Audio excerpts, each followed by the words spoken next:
What's going on, guys? And in this video I'm going to be answering the age-old question, is wild camping legal, and are you going to get into trouble or even arrested if you head off into the mountains and pitch your tent for one night? So I've got some good news if you live in Scotland or you're planning on camping in Scotland. Due to the 2003 Land Reform Act, it's completely legal to camp on uncultivated land, meaning as long as you're a certain distance away from farms, places of work, residencies, you can have absolutely no issues whatsoever, and Scotland offers some of the best wild camping in the whole world. Now, if you live in England and Wales, it could be a little bit more confusing, so wild camping is illegal. However, it is broken down into bylaws depending on the area. For example, I believe wild camping is completely legal in Dartmoor, so you've got no issues there, but again, the same rules apply, meaning that you do have to be a certain distance away from places of work, businesses and residencies. Now, 99.9% of land inside of England and Wales is owned, meaning that someone owns it, whether it's the landowner, an individual, a farmer, or even the National Trust, the Forestry Commission, or United Utilities. Alongside this, most land is broken into two categories: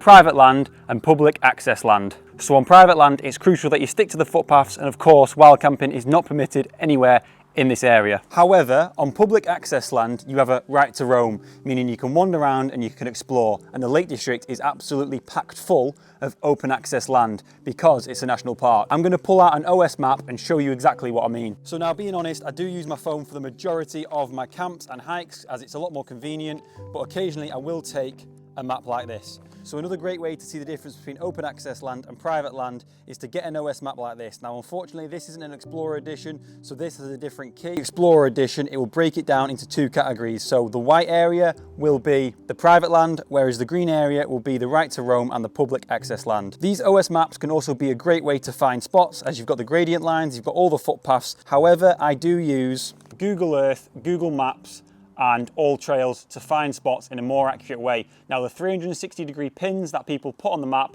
make it really easy for me to understand the landscape. I can zoom in really accurately, find the exact spot I want to camp, make sure it's flat, make sure it looks decent, and of course, find out where the parking is and then plan my route that way. Let's go inside and I'll show you. So I'm just going to go ahead and fire up Google Maps, and then as you can see, I'm just going to head up to the Lake District for an example. And then as you can see, you're just going to drag this little man and it's going to open up all these little pins. Now, these pins are 360-degree photos that people have taken, and you've also got places where the van has driven around so you can understand the parking situation. And I'm literally just going to drop that here, which I believe is Stickle Tarn. So bang, straight away, we've got Stickle Tarn. You can see Pavey Arks there. This is a beautiful place to camp, and it looks like this photo was taken in April of 2018, hence why there's a bit of snow. So you can really use these 360-degree photos to find some really interesting spots and some really interesting points.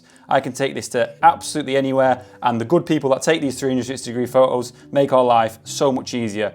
So I'll just go and drop it on, say, Catbells, which I believe is somewhere around here. There we go. We've got a photo from Catbells taken by this young chap, and it's really convenient this, so you can see the landscape, you can see how flat it is, you can see ridges, and with these 360-degree photos, you can find really good view spots and really good views. And of course, there's thousands of these photos in all the national parks, so you can really manipulate this and use this for solid information. Now, this is the #1 way I find spots, which is a bit of a secret, but I don't mind sharing it with you guys who have taken the time to watch this video. So let's have a look at one more on Ullswater. Absolutely beautiful lake, and this is taken on this little island here, which is really cool. And as you can see, you've got some incredible views, and this is my #1 way to find spots. So my favourite place to wild camp, which is pretty obvious, is the Lake District. But I would definitely avoid reservoirs, as they are managed by United Utilities, and this company has an obligation to protect the water sources, meaning that you will get moved on if you get caught wild camping around Thirlmere, Haweswater and similar places. I mean, don't get me wrong, these areas are massive, so if you were to camp there, you probably wouldn't have an issue, but you just have to bear this in mind. But the reality of this law is it's only a civil law, meaning you're not going to get prosecuted on the spot. The worst thing that's going to happen is you're going to get asked to move on by either the landowner, United Utilities, the National Trust, the National Park Ranger, or someone similar. And to be honest, if you move on, you're going to have no issues and no altercations. But remember to always be respectful, as these guys are doing a job and it's their responsibility to protect these national parks. And to put this into perspective, I've wild camped probably 80 times in the last 5 years, and I've only been moved on 3 times. Once was island camping on an island on Windermere, once was camping at the foot of Scafell, and once was on a reservoir at Raven Crag. So I'd advise to avoid all these spots to prevent getting moved on. But just to reiterate, it's so important to remain respectful to the landowners, the people of the community and the park rangers, as we don't want to give wild camping a bad name. And on the subject of not giving wild camping a bad name, it is absolutely crucial that we leave no trace, we tidy up after ourselves, we have no open fires, and of course remain respectful to the areas. But with all that being said, I think it's very important more than ever to get out in nature. So if you do plan on coming wild camping, I suggest following this relatively strict set of rules set out by the National Trust to ensure future generations can enjoy the Lake District, enjoy the national parks for years to come. So camp above the highest fell wall, well away from towns, villages and lake shores, leave no litter, don't bury anything, and make sure you leave the campsite as you'd expect to find it.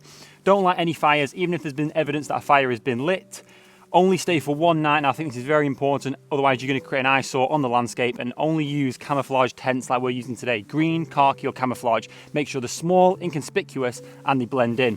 Perform toilet duties at least 30 metres away from the path, and make sure you bury it deep enough. Animals aren't going to dig it up and it's not going to cause a nuisance. And of course, protect the environment at all times. Now, and finally, another one I want to add on to this is make sure you're parking responsibly. So don't block people in, don't park on double yellow lines, or make sure you're paying for parking. And if you have to walk a few extra kilometres, so be it.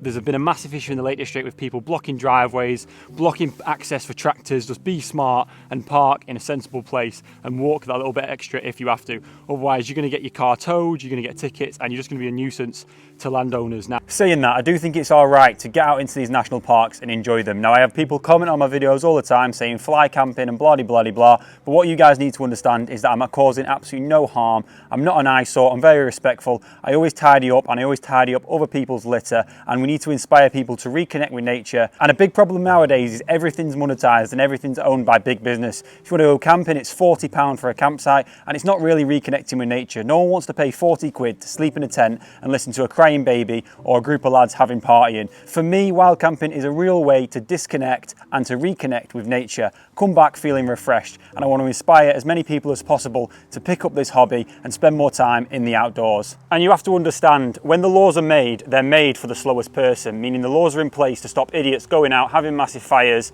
and having massive parties all over the Lake District and other national parks. If you are respectful, chances are you're never going to run into any trouble. And like I've previously mentioned, if you ever do get moved on, remain respectful and don't give wild camping a bad name. When I started wild camping as a relatively young lad, it was a little bit of a strange thing to do. People that go wild camping tend to be a little bit older, but I've inspired a lot of my friends to come out, and when they do, they absolutely love it. And I'm hoping to inspire more people in the future. So make sure you subscribe, because I've got an absolute ton of adventures planned, and I've got loads of videos I'm going to be posting weekly on this account. And thank you for watching to the end. I'll see you in the next one.